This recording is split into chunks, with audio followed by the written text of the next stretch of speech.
آگے آ رہی ہے سورہ یوسف.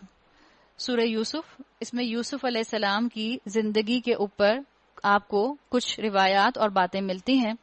سورہ یوسف کے لیے آتا ہے کہ مکہ والوں کے لیے یوسف علیہ السلام کا قصہ جو تھا وہ بالکل اجنبی تھا. آپ دیکھیں عام طور پر آج بھی، اس دور میں بھی، تاریخ میں بھی اور آج کے دور میں بھی، عام طور پر جو حسن اور عشق والے قصے ہوتے ہیں وہ لوگوں کو پسند آتے ہیں. اللہ تعالیٰ نے اس کے اندر بھی ایک طرح سے ایک واقعہ بیان کیا، لیکن اس کے اندر انسان کے جذبات کے جو شیڈز دکھائے، ان شیڈز کو ایسے دکھایا کہ انسان ان سے عبرت حاصل کرے، انسان اس میں اپنی اصلاح کر لے. اور یہ بتایا گیا کہ تم کیسے اپنی کریکٹر کی بھلائی کو خوشنما کر سکتے ہو، اپنا تزکیہ کیسے کر سکتے ہو، گناہوں بھرے ماحول کے اندر رہ کر تم کیسے خود کو اللہ کا فرما بردار بنا سکتے ہو. یہاں پر وہ چیز جو ہے آپ کو واضح ہوتی ہوئی نظر آئے گی. آپ کو کہیں نہ کہیں اس قصے کے اندر حسن اور عشق کی چاشنی تو نظر آئے گی، لیکن اس کا انداز بالکل مختلف ہوگا. شروع ہوتی ہے بسم اللہ الرحمن الرحیم، الف لام را تلک آیات الکتاب المبین. الف لام را، یہ اس کتاب کی آیات ہیں جو اپنا مدعا صاف صاف بیان کرتی ہیں. اللہ نے اس کتاب کو کتاب مبین کہا ہے.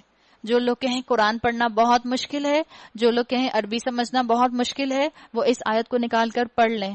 تلک آیات الکتاب المبین، یہ واضح کتاب کی آیات ہیں، کھلی روشن. مبین کہتے ہیں روشن، جو بالکل از خود روشن ہو، سیلف انلائٹنڈ ہو، جو جن کو دیکھ کر پتا چل جائے کہ اچھا ان کے اندر یہ خبر ہے، ان کے اندر یہ عمل کی بات ہے. انا انزلناہ قرآنا عربیا لعلکم تعقلون، ہم نے اسے نازل کیا ہے قرآن بنا کر عربی زبان میں تاکہ تم اس کو اچھی طرح سمجھ سکو. تو کیا صرف عرب والوں سے بات کی جا رہی ہے یا تمام انسانیت سے بات کی جا رہی ہے؟ کیا قرآن صرف عربوں کے لیے آیا تھا اور آپ کی اور میرے لیے ٹرانسلیشن آئی ہے، یا قرآن پوری انسانیت کے لیے آیا ہے؟ قرآن پوری انسانیت کے لیے آیا ہے. یاد رکھیے قرآن کی آیات کا کسی حد تک مفہوم ٹرانسلیٹریٹ کیا جا سکتا ہے، قرآن کی آیات کا معجزہ ٹرانسلیٹ نہیں کیا جا سکتا. اس لیے قرآن کی زبان کو سمجھنے کے لیے قرآن کی عربی سمجھنا بہت ضروری ہے. اور اللہ تعالیٰ نے یہاں یہ بات واضح کر دی کہ اللہ نے قرآن اصل میں عربی قرآن بنایا ہے. اگر تمہیں انڈرسٹینڈنگ چاہیے، اگر تمہیں قرآن پر تدبر کرنا ہے، اگر تمہیں قرآن پر تفکر کرنا ہے، تو عربی قرآن کو سمجھنا. کچھ عرصہ پہلے محسوس ہوا تھا، میرے پاس ایک کاپی آئی تھی کہ اس میں لوگوں نے قرآن کہہ کر پرنٹ ایسا کیا تھا کہ اس میں صرف انگلش ٹرانسلیشن تھی، عربک ٹیکسٹ کو ہٹا دیا تھا. اگر کسی کتاب کے اندر آپ صرف اردو کا ترجمہ یا کسی بھی لینگویج میں قرآن کا ترجمہ لکھتے ہیں، انگریزی میں، اردو میں، فرینچ میں، بنگلہ دیشی میں، کسی بھی لینگویج میں، تو آپ اس کو قرآن نہیں کہہ سکتے. قرآن عربی رسم الخط کے ساتھ قرآن ہے. مثال کے طور پر آپ کے سامنے لکھا ہو الحمدللہ رب العالمین اور نیچے اس کا ترجمہ لکھا ہو، اور میں آپ سے پوچھوں ان دونوں لائنز میں سے قرآن کہاں ہے، تو آپ ترجمے کو نہیں کہیں گی، آپ کہیں گی جو عربی رسم الخط ہے وہ قرآن ہے. تو اس کی طرف اشارہ کیا گیا. اے نبی صلی اللہ علیہ وسلم، ہم اس قرآن کو تمہاری طرف وحی کر کے بہترین پیرائے میں واقعات اور حقائق تم سے بیان کرتے ہیں، ورنہ اس سے پہلے تو ان چیزوں سے تم بالکل ہی بے خبر تھے. بتا دیا گیا کہ آپ صلی اللہ علیہ وسلم کو بھی اس واقعے کی خبر نہیں تھی. مشرکین نے آپ صلی اللہ علیہ وسلم سے، جو یہود تھے، ان کنعان سے مصر جانے کی وجہ پوچھی تھی کہ یہ کنعان میں رہتے تھے جو یہود تھے، تو یہ مصر کیوں چلے گئے تھے. جب اس کی وجہ پوچھی تو اس کے جواب میں یہ سورت نازل ہوئی تھی. آپ کو پوری سورت میں صرف حضرت یوسف علیہ السلام کا قصہ ملے گا. یہ اس وقت کا ذکر ہے جب یوسف نے اپنے باپ سے کہا. اب یوسف علیہ السلام کون ہے یہ آپ ذہن میں رکھیں. یوسف علیہ السلام، یہ ایک تو آپ کو یوسف علیہ السلام کی زندگی میں اس سورت کے اندر ایک رولر کوسٹر رائڈ محسوس ہوگی، ایک کے بعد ایک آزمائش، ایک کے بعد ایک ہرڈل، ایک کے بعد ایک ٹرموائل آیا آپ کی زندگی کے اندر، لیکن آپ اللہ کے ساتھ جڑے رہے، ثابت قدم رہے. یوسف علیہ السلام کون تھے؟ یوسف علیہ السلام تھے یوسف بن یعقوب بن اسحاق بن ابراہیم. یعقوب علیہ السلام کے بیٹے. یعقوب علیہ السلام کس کے بیٹے تھے؟ اسحاق علیہ السلام کے. اور اسحاق علیہ السلام کس کے بیٹے تھے؟ ابراہیم علیہ السلام کے. تو یہ آپ کا شجرہ بنتا تھا یوسف بن یعقوب بن اسحاق بن ابراہیم. یہ اس وقت کا ذکر ہے جب یوسف نے اپنے باپ سے کہا ابا جان میں نے خواب دیکھا ہے. باپ اور بیٹے کا ریلیشن شپ. مثال کے طور پر آپ یوں امیجن کریں کہ باپ ہو یا بیٹی ہو یا بیٹا ہو, کہ بیٹی اٹھے اور باپ سے کہے ناشتے کی میز پر, ابا آج میں نے یہ خواب دیکھا ہے. یوزلی آپ دیکھیں بچے جو ہیں وہ اپنا خواب کس کو سناتے ہیں؟ امی کو سناتے ہیں. یہاں کون کس کو سنا رہا ہے؟ بیٹا اپنے باپ کو سنا رہا ہے. تو ایک آپس میں ریلیشن شپ کی بھی بات اس کے اندر آ گئی کہ باپ کا اتنا اچھا ریپو بنا ہوا ہے اولاد کے ساتھ کہ اولاد کھل کر اپنے مسائل کا حل بھی ڈسکس کرتی ہے, اپنی خوشیوں کو بھی شیئر کرتی ہے, اور جو سوالات ذہن میں آتے ہیں اس کو پوچھنے کے لیے بھی گوگل شیخ کے پاس نہیں جاتی. خیر گوگل شیخ تو اس وقت تھا ہی نہیں, آج کل کے دور میں گوگل شیخ ہے, لیکن آپ دیکھیں کہ اولاد اور ماں باپ کا جو لنک ہے وہ اسٹرانگ ہونا بہت ضروری ہے. آج آپ کے بچے بھی چاہے گوگل پر جا کر سرچ کرتے رہیں, چاہے ask.com سے مختلف باتیں پوچھتے رہیں, الٹیمیٹ بات ان کو آپ کی طرف آ کر پوچھنی چاہیے. تو انہوں نے کہا کہ میں نے خواب دیکھا ہے کہ 11 ستارے ہیں اور سورج اور چاند ہیں اور وہ مجھے سجدہ کر رہے ہیں. آپ دیکھیں گی اس صورت میں خوابوں کا تذکرہ وقتاً فوقتاً آئے گا. اسکالرز بتاتے ہیں کہ خواب 3 طرح کے ہوتے ہیں. ایک ہوتا ہے نفسانی خواب, یعنی ہماری دبی ہوئی خواہشات جو خواب میں نظر آتی ہیں اس کو کہتے ہیں نفسانی خواب. ایک ہوتا ہے شیطانی خواب, یعنی جن خوابوں سے اسکالرز کہتے ہیں آپ کو ڈر لگے, سمجھ لیں وہ شیطانی خواب ہے. اور ایک ہوتا ہے رحمانی خواب, جو خواب آپ کو الہام ہوتے ہیں اللہ کی طرف سے, اور اللہ کی طرف سے وحی کا سلسلہ تو ختم ہو گیا, حدیث کا مفہوم آتا ہے, لیکن وحی کا 46 حصہ آج بھی سچے خوابوں کی شکل میں اس امت کے اندر موجود ہے. تو 3 طرح کے خواب ہوتے ہیں, نفسانی, شیطانی, رحمانی. تو انہوں نے اپنا خواب اپنے ابا کو سنایا. جواب میں اس کے باپ نے کہا, بیٹا اپنا یہ خواب اپنے بھائیوں کو نہ سنانا ورنہ وہ تمہارے در پہ ہو جائیں گے. یعنی کسی کے شر سے بچانا ہو تو آپ اس کو وارن کر سکتے ہیں. یہاں سے یہ سبق اسکالرز نکالتے ہیں. اگر آپ کسی کو کسی کے شر سے بچانا چاہیں تو اس کے بارے میں آگاہ کر سکتے ہیں بغیر غیبت کیے ہوئے. تو ان کو پتا تھا, باپ تھے نا, جانتے تھے کہ باقی بیٹے کیسے ہیں, تو انہوں نے کہا کہ باقی بھائیوں کو خواب نہ سنانا. حقیقت یہ ہے کہ شیطان آدمی کا کھلا دشمن ہے اور ایسا ہی ہوگا جیسا تم نے خواب میں دیکھا ہے. یعنی وہ سمجھ گئے تھے کہ یوسف علیہ السلام نبی بنیں گے اور ان کو ابھی سے یہ پروفیسی دے دی گئی ہے. تیرا رب تجھے اپنے کام کے لیے منتخب کرے گا اور تجھے باتوں کی تہ تک پہنچنا سکھائے گا, اور تیرے اوپر اور آل یعقوب پر اپنی نعمت اس طرح پوری کرے گا جس طرح اس سے پہلے وہ تیرے بزرگوں ابراہیم اور اسحاق پر کر چکا ہے. یقیناً تیرا رب علیم اور حکیم ہے. حقیقت یہ ہے کہ یوسف اور اس کے بھائیوں کے قصے میں ان پوچھنے والوں کے لیے بڑی نشانیاں ہیں. یہ قصہ یوں شروع ہوتا ہے, اس کے بھائیوں نے آپس میں کہا, یہ یوسف اور اس کا بھائی دونوں ہمارے والد کو ہم سے زیادہ محبوب ہیں. کیا مطلب تھا؟ یوسف اور ان کا بھائی, یوسف علیہ السلام اور ان کے بھائی بن یامین جن کو بینجمن نام آتا ہے, ان کی بات آتی ہے کہ یہ یعقوب علیہ السلام کی دوسری بیوی سے تھے اور باقی بچے جو تھے وہ دوسری بیوی سے تھے. اولاد سے ان کا خیال تھا کہ یوسف علیہ السلام جو ہیں وہ حضرت یعقوب علیہ السلام جو ہیں وہ حضرت یوسف سے اور بن یامین سے زیادہ محبت کرتے ہیں.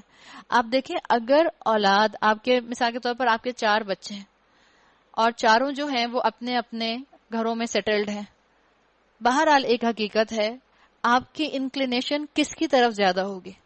جو آپ کا زیادہ فرما بردار ہوگا. یہ حقیقت ہے, انسان مانے یا نہ مانے. بچے 4 ہیں لیکن جو آپ کا زیادہ فرما بردار ہوگا, آپ بھلا سب کا چاہیں گے, لیکن آپ کا جھکاؤ, جذباتی جھکاؤ اس کی طرف ہوگا جو آپ کا زیادہ فرما بردار ہوگا. تو یہاں بھی یہ پتا چلا ان کے اس جملے سے, جب انہوں نے کہا کہ دونوں ہمارے والد کو ہم سے زیادہ محبوب ہیں, پتا چلا کہ یہ دونوں زیادہ فرما بردار تھے باقی بھائیوں کے مقابلے میں. حالانکہ ہم ایک پورا جتھا ہیں, نحن عصبہ, ان کو اپنے اوپر بڑا غرور تھا, ہم تو بھائی ہیں اور ہم اتنے زیادہ ہیں. انداز دیکھیں آپ نے.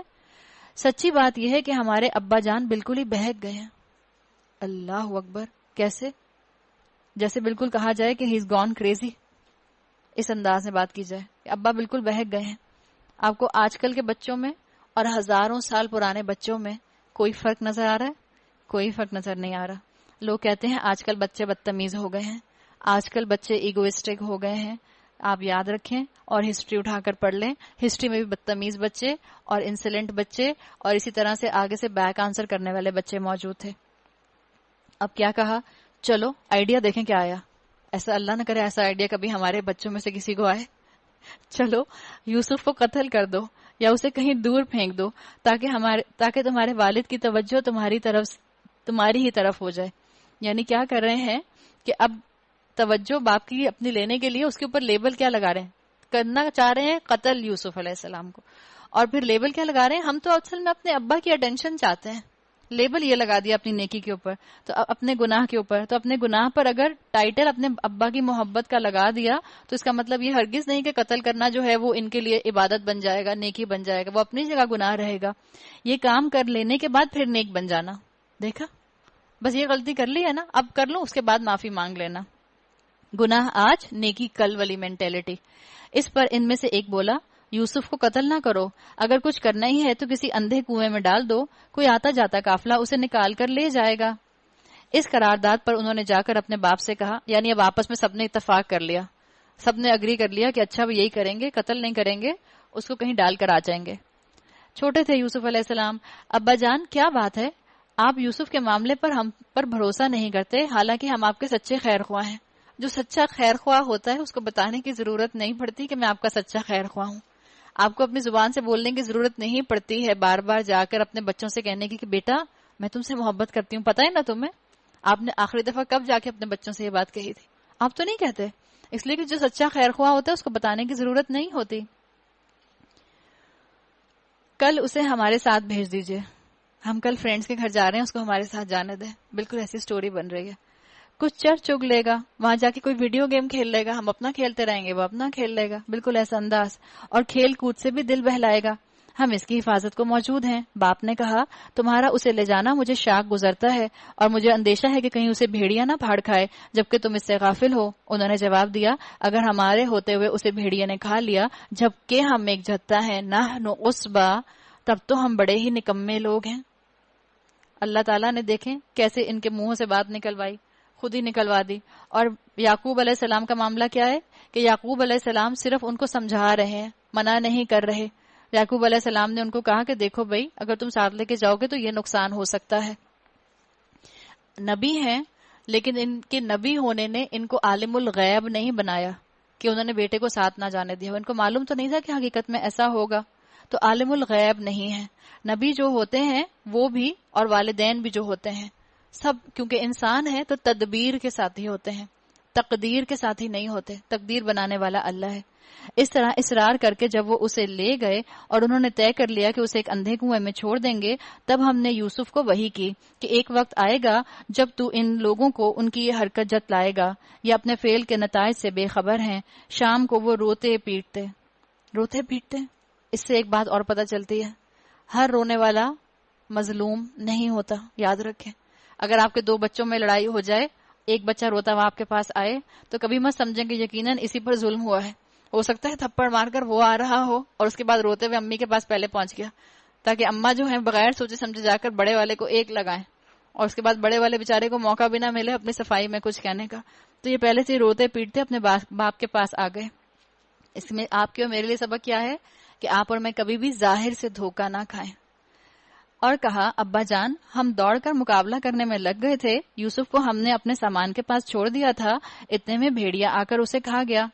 اور روایات میں یہ بھی آتا ہے کہ وہ جھوٹ موٹ کا خون لگا کر ان کی قمیص پر لے بھی آئے تھے. آپ ہماری بات کا یقین نہ کریں گے چاہے ہم سچے ہی ہوں. اور وہ یوسف کے قمیص پر جھوٹ موٹ کا خون لگا کر لے آئے. یہ سن کر ان کے باپ نے کہا, بلکہ تمہارے نفس نے تمہارے لیے ایک بڑے کام کو آسان بنا دیا. اچھا صبر کروں گا اور بخوبی صبر کروں گا. فصبر جمیل, جو بات تم بنا رہے ہو اس پر اللہ ہی سے مدد مانگی جا سکتی ہے. صبر کے لیے آتا ہے کہ صبر کیا ہے, انسان کے جسمانی اعضاء پر اس کا قابو رہے, انسان کی زبان پر شکوہ نہ آئے, اور دل پر مایوسی طاری نہ ہو. یہ ہے خوبصورت صبر جس کو کہا جاتا ہے فصبر جمیل. خوبصورت صبر کون سا ہوتا ہے؟ جو اول صدمے میں کیا جاتا ہے. ان الصدمۃ الاولی, جو شروع صدمے میں کیا جاتا ہے, مصیبت پڑتے ہی کیا جاتا ہے. تو یعقوب علیہ السلام نے, روایات میں آتا ہے, یہ بھی کہا کہ بھیڑیا بڑا عقل مند تھا, قمیض پھاڑے بغیر ہی یوسف کو کھا گیا. ثابت قمیض کے اوپر خون لگا کے لے آئے تھے, یہ بھی نہیں خیال آیا کہ تھوڑا سا اسے کہیں سے پھاڑ پھوڑی دیتے. تو یعقوب علیہ السلام نے, روایات میں آتا ہے, کہا کہ بھیڑیا تو بڑا سمجھدار تھا, قمیض پھاڑے بغیر کھا گیا. ادھر ایک قافلہ آیا اور اس نے اپنے سکے کو پانی لانے کے لیے بھیجا. سکے نے جو کنویں میں ڈول ڈالا تو یوسف کو دیکھ کر پکار اٹھا، قالا یا بشرا ھذا غلام، مبارک ہو، یہاں تو ایک لڑکا ہے. ہمارے ہاں بے عقلی کا اور بے علمی کا یہ حال ہے.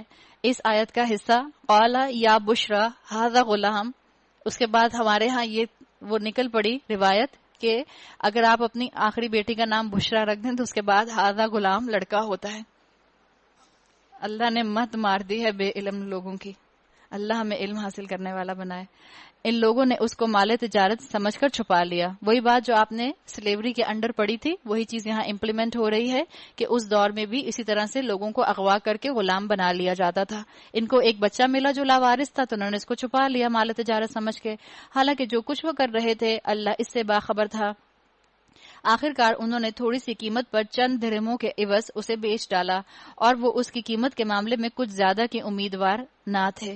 یعنی اب کیا ہوا؟ یوسف علیہ السلام کا ایک دور تو مکمل ہوا. یوسف علیہ السلام کو نبی کی گود سے، نبی باپ کی گود سے، پاکیزہ ماحول سے نکال کر مصر جیسے پرورٹڈ معاشرے کے اندر پہنچایا جا رہا ہے. ایک دور ختم ہوا، آپ کو وہاں سے لوگوں نے مال تجارت سمجھ کر اٹھا لیا اور بازار میں لا کر غلام بنا کر بیچ دیا. اللہ تعالیٰ نے کیوں یوسف علیہ السلام کو مصر میں لا کر رکھا؟ اسکالرز کہتے ہیں اس لیے کہ اللہ تعالیٰ نے آپ کو ایسے ماحول میں رکھا جس معاشرے کی برائیاں آپ کے سامنے آ جائیں، تاکہ کل کو جب آپ نے ان لوگوں میں تبلیغ کرنی تھی تو آپ کو ان کی برائیوں کا علم ہوتا اور آپ ان کے اندر ان کی ان برائیوں کو پن پوائنٹ کر سکتے. مصر کے لیے آتا ہے کہ اس دور میں مصر میں ترقی اور علم فنون جو تھا وہ اپنے عروج پر تھا اور یہاں پر علم کے مواقع بھی بہت زیادہ تھے. تو اللہ تعالیٰ یوسف علیہ السلام کو یہاں لے آیا تاکہ ان کی ٹریننگ ہو، تاکہ ان کا ایکسپوجر ہو اور فائنلی ان کو تبلیغ بھی انہی لوگوں کی کرنی تھی. یہاں سے ایک چیز اور اسکالرز کہتے ہیں، اور وہ کہتے ہیں کہ بچے ماں باپ کے ساتھ رہتے ہیں تو ان میں طاقت اور اسٹرینتھ نہیں آ پاتی. یعنی آپ کے بچے بھی تھوڑے بڑے ہوتے ہیں تو پڑھنے کے لیے باہر چلے جاتے ہیں، اور آپ دیکھیں کہ اپنے گھر میں جب رہتے ہوتے ہیں یہاں پر تو گاڑی میں اکٹھے جاتے ہیں، اکٹھے واپس آتے ہیں. اکیلے آپ ان کو مارکیٹ نہیں بھیجتی، پیدل آپ ان کو مسجد نہیں بھیجتی ہیں، اور یہاں پر آپ ان کو اکیلے مال نہیں بھیجتی ہیں. اپنا کام کچھ خود کرتے نہیں ہیں، پانی کا گلاس اٹھ کر پیتے نہیں ہیں، اپنی کوئی چیز چاہیے ہو تو فریج سے اٹھ کر نکالتے نہیں ہیں، اوپر سے آواز لگاتے ہیں، نیچے تک میڈ کو آواز آتی ہے اور پھر میڈ چل کر جاتی ہے بھاگتے ہوئے سامان لے کر. اور جب باہر پڑھنے جاتے ہیں تو آملیٹ بنانی آئے یا انڈا فرائی کرنا آئے، جو بھی کرنا ہوتا ہے خود ہی کرنا ہوتا ہے. چاہے اپنا واش روم دھونا ہو یا اپنے جو ہے ان کو خود سے لانڈری کرنی ہو، سب کچھ خود ہی کرنا ہوتا ہے. تو انڈیپینڈنٹ ہو جاتے ہیں. تو اللہ تعالیٰ نے یہاں پر یوسف علیہ السلام کو ایک پروٹیکٹڈ ماحول سے نکال کر ایک ایسے معاشرے کی طرف بھیجا جہاں پر جا کر ان کے اندر ان کی خوبیاں اور نکھر سکتی تھیں، ان میں خود اعتمادی آ سکتی تھی اور وہ اپنی زندگی کو اور اچھے طریقے سے ہینڈل کر سکتے تھے. مصر کے جس شخص نے اسے خریدا اس نے اپنی بیوی سے کہا اس کو اچھی طرح رکھنا، بعید نہیں کہ یہ ہمارے لیے مفید ثابت ہو یا ہم اسے بیٹا ہی بنا لیں. آپ دیکھیں یہاں پر پتہ چلتا ہے، جو قرآن کی آیات آپ پڑھیں گی، ابھی ٹائم اتنا کم ہے، اگر میں قرآن کی آیات پڑھوں گی تو ٹائم اور تیزی سے نکلے گا. قرآن کی آیات سے پتہ چلتا ہے کہ جس شخص نے ان کو خریدا وہ ایک اچھا کھاتے پیتے گھرانے کا شخص تھا، ایلیٹ کلاس کا تھا، پیسے والا تھا، اور یہ بھی پتہ چلتا ہے روایات سے کہ وہ بے اولاد تھا. اور روایات میں یہ بات بھی آتی ہے کہ یہ جو عزیز مصر تھا یہ ذرا بڑی عمر کا تھا اور اس کے مقابلے میں اس کی بیوی کافی ینگ تھی.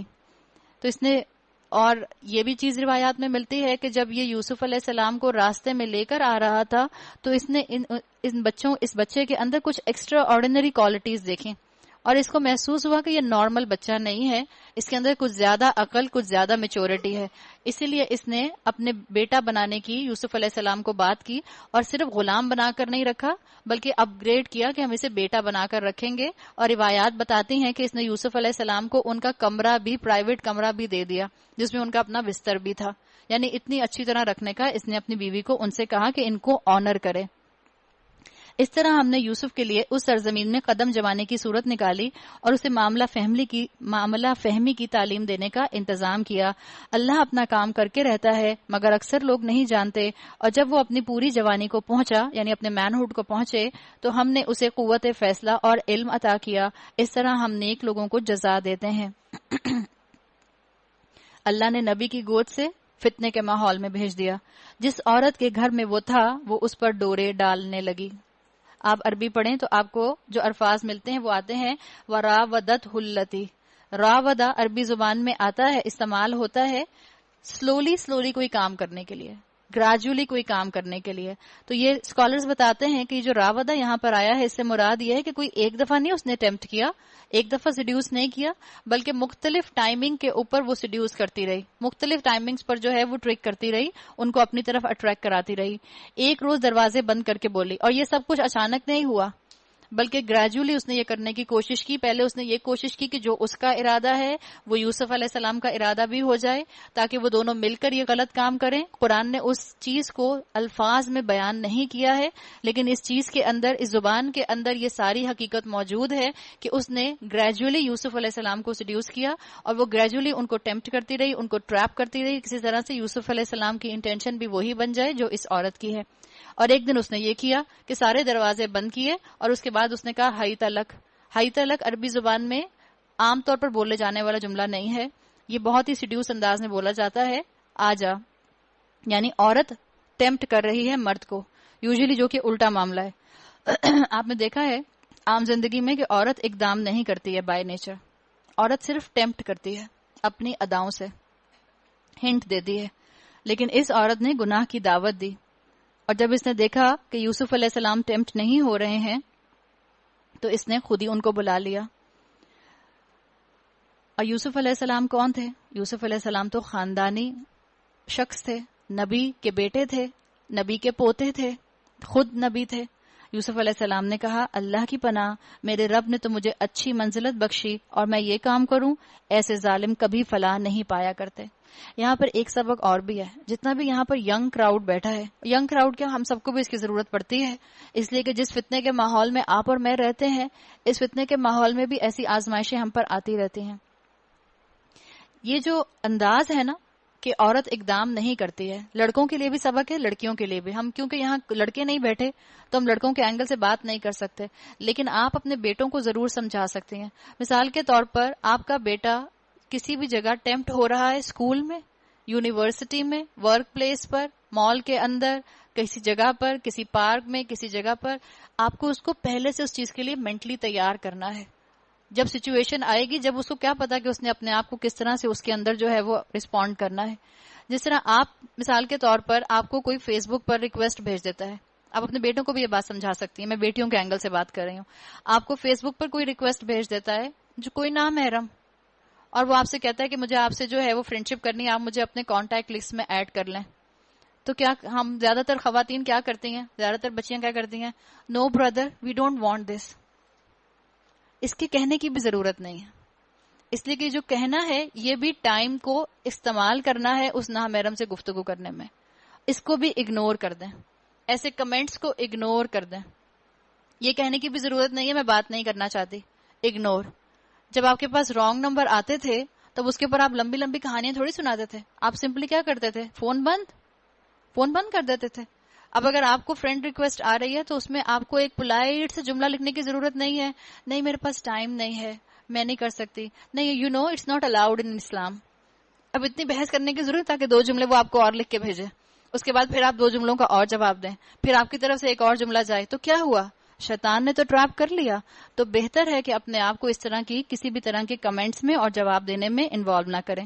تو اس عورت نے کیا کیا کہ اس نے اقدام کیا، وہ اس کی طرف بڑھی، یوسف بھی اس کی طرف بڑھتا.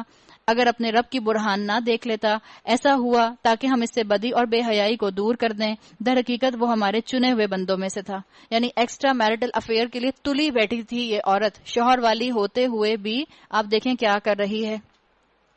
یہ بالکل وہی انداز ہے کہ اس نے اپنی محبت کا استعمال غلط جگہ پہ کیا. اپنے شوہر سے محبت کا استعمال کرتی تو بالکل ٹھیک، عین عبادت.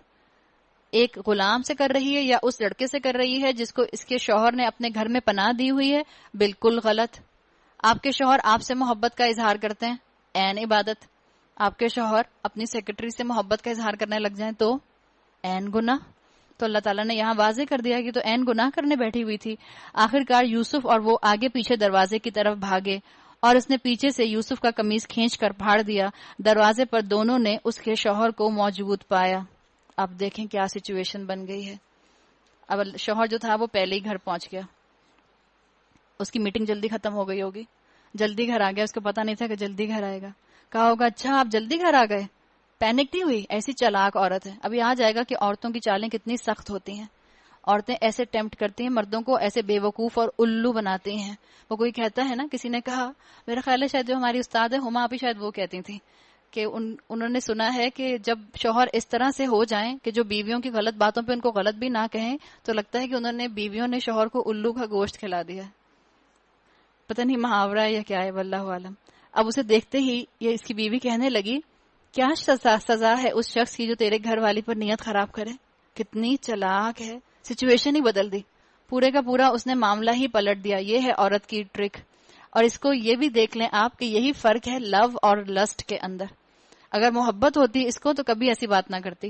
لسٹ تھی نا اس کے اندر، صرف یوسف علیہ السلام کو حاصل کرنے کی. آج ہمارے ملک کی بچیاں، ہماری امت کی بچیاں، ہماری مسلمان بچیاں بھی لو اور لسٹ کا فرق نہیں سمجھ پا رہی. آج میجورٹی لڑکے ان کو بے وقوف بناتے ہیں لسٹ کی وجہ سے. اس چیز کو پہچاننے کی ضرورت ہے، اور اگر بچیوں کو کوئی چیز اس چیز سے دور رکھ سکتی ہے تو وہ اللہ کی کتاب قرآن ہے. تو اس نے کہا کہ اس کی سزا اور کیا ہو سکتی ہے کہ وہ قید کیا جائے یا اسے سخت عذاب دیا جائے. یوسف علیہ السلام نے کہا یہ مجھے پھانسنے کی کوشش کر رہی تھی. یعنی جب کوئی آپ پر غلط الزام لگائے تو اس کا مطلب ہے کہ آپ اپنے آپ کو جسٹیفائی کر سکتے ہیں. یہ بات یہاں کہہ دی گئی. یوسف علیہ السلام نے اپنی سچائی پیش کر دی. اس عورت نے کہ اپنے کنبے والوں میں سے ایک شخص نے کرینے کی شہادت پیش کی کہ اگر یوسف کا قمیص آگے سے پھٹا ہو تو عورت سچی ہے اور یہ جھوٹا، اور اگر اس کا قمیص پیچھے سے پھٹا ہو تو عورت جھوٹی ہے اور یہ سچا. جب شوہر نے دیکھا کہ یوسف کا قمیص پیچھے سے پھٹا ہوا ہے تو اس نے کہا یہ تم عورتوں کی چالاکیاں ہیں. بس اتنے آرام سے کہہ کے رہ گیا، یہ تم عورتوں کی چالاکیاں ہیں. واقعی بڑے غضب کی ہوتی ہیں تمہاری چالیں. عورتوں کے بارے میں یہ عزیز مصر کا قول ہے. یہ غلط فہمی نہ ہو آپ کو کہ یہ نعوذ باللہ اللہ تعالیٰ نے عورتوں کے لیے کہا ہے. اللہ تعالیٰ نے نہیں کہا. یہ عزیز مصر کا قول ہے کہ واقعی بڑے غضب کی ہوتی ہیں تمہاری چالیں. یعنی اس سے یہ بھی پتہ چلتا ہے کہ اسے غصہ نہیں آ رہا، ڈانٹ نہیں رہا، پریشان نہیں ہو رہا کہ کس طرح کی حرکتیں ہو رہی ہیں گھر کے اندر. اس کا مطلب ہے یہ وہ معاشرہ تھا جس میں ایکسٹرا میریٹل افیئرز جو تھے وہ عام تھے. اور کیا کہا اس نے، یوسف اس معاملے سے درگزر کرو، چلو جی معاملہ رفع دفع کرو، کوئی بات نہیں. یوسف اعرض عن ھذا. اور اے عورت اپنی بیوی سے کیا کہہ رہا ہے، واستغفری لذنبک، اور تم اپنے قصور پہ معافی مانگو، تو ہی اصل میں خطا کار تھی. یہ کیا مطلب ہے؟ چلو سوری بولو، جیسے گلاس ٹوٹ گیا، کوئی بات ہی نہیں ہے. اتنا بڑا معاملہ گھر کے اندر ہو رہا ہے، اتنا بڑا اقدام اس کی بیوی نے کیا، اس کی بیوی نے اتنا بڑا گناہ کا سٹیپ اٹھایا اور کہہ رہا ہے کوئی بات نہیں، چلو سوری بول دو، آئندہ نہیں کرنا، آئندہ نہیں کر. اور اس کے بعد کیا، یوسف علیہ السلام کو اپنے گھر میں بھی رکھائے گا. پھر یہ بھی نہیں کہ ان کو کہیں اور شفٹ کرا دیتا، کسی آفس کی بلڈنگ میں شفٹ کرا دیتا، کہیں شفٹ کرا دیتا، گھر سے ہٹا دیتا. تو یہ بتا دیا گیا. یہاں اندازہ آپ کو ہو رہا ہے اس معاشرے کا. یہ ایسا معاشرہ ہے جہاں مردوں میں غیرت نہیں ہے، اور جس معاشرے میں مردوں میں غیرت نہیں رہتی اس معاشرے میں عورتوں میں حیا نہیں رہتی، یا وائس ورثہ. جب عورتیں بے حیا ہوتی ہیں تو مردوں کی غیرت ختم ہو جاتی ہے. تو اب اس نے بھی کیا کیا، اس نے بھی دیکھیں چپ کر کے بیٹھنے والی تو نہیں تھی. یوسف علیہ السلام اسی کے گھر میں ہے نا، اسی کے گھر میں رہ رہے ہیں. شہر کی عورتیں آپس میں چرچا کرنے لگیں. اب باتیں باہر تو پھیلی جاتی ہیں کہ عزیز کی بیوی اپنے نوجوان غلام کے پیچھے پڑی ہوئی ہے، محبت نے اس کو بے قابو کر رکھا ہے، ہمارے نزدیک تو وہ صریح غلطی کر رہی ہے. اس نے ان کی یہ مکارانہ باتیں سنی. صریح غلطی کر رہی ہے، کیا مطلب تھا اس سے صریح غلطی کر رہی ہے؟